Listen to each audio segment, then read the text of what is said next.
Bah, elle est bien grosse cette Smart. Voici la Smart hashtag 3 Brabus. Oui, bon, on va vous la faire courte. Smart, ça a un tout petit peu changé. Terminé les Fortwo. On a eu déjà le hashtag 1 qui était un concurrent d'un mini Countryman, grosso modo, 4,20 m. On a désormais le hashtag 3 en version Brabus. Donc le préparateur Brabus qui a toujours équipé certaines Mercedes, mais également depuis la naissance de Smart.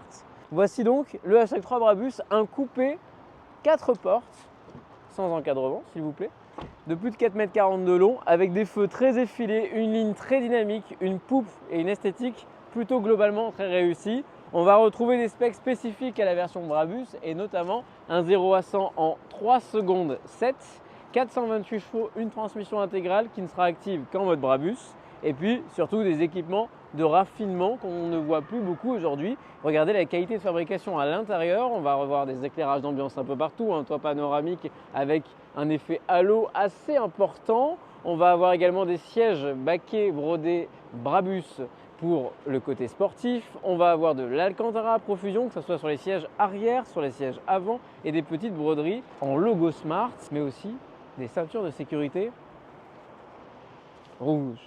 Rouge pour la sportivité. Alors oui, ça peut crier avec l'orange extérieur, je suis d'accord avec vous. C'est pour ça que cette livrée, je la choisirais plutôt en noir ou en rouge. À vous de me dire ce que vous préféreriez. On a également un liseré tout du long qui reprend la couleur carrosserie avec un petit logo Brabus sur le bas de caisse. On a de ce côté des jantes avec des pneumatiques Pilot Sport 4S. Et puis, on va avoir un train avant qui a été travaillé. On aura également des appendices spécifiques à la version Brabus juste au-dessus du logo Smart devant. On a 70 kWh de batterie, en utile 66,7. On va faire grosso modo 320 à 340 km d'autonomie. Mais malgré que ça soit une architecture 400 volts, on va faire un 20 à 80 en 26 minutes réalisé par nos soins. Donc c'est plutôt très correct. On pourra récupérer jusqu'à 200 km d'autonomie en 10 minutes. Ça, c'est très très intéressant pour une plateforme 400 volts, vraiment. Donc c'est le savoir-faire de Mercedes sur la partie design, sur la partie intérieure, ainsi que Volvo pour la Joy Venture, donc Geely sur la partie batterie et recharge. On va avoir également à l'intérieur toute une pléiade d'équipements que l'on retrouvera dans une prochaine vidéo. Mais quand même, je vous donne un petit aperçu. Regardez cet intérieur, cette planche de bord très aérienne, très qualitative.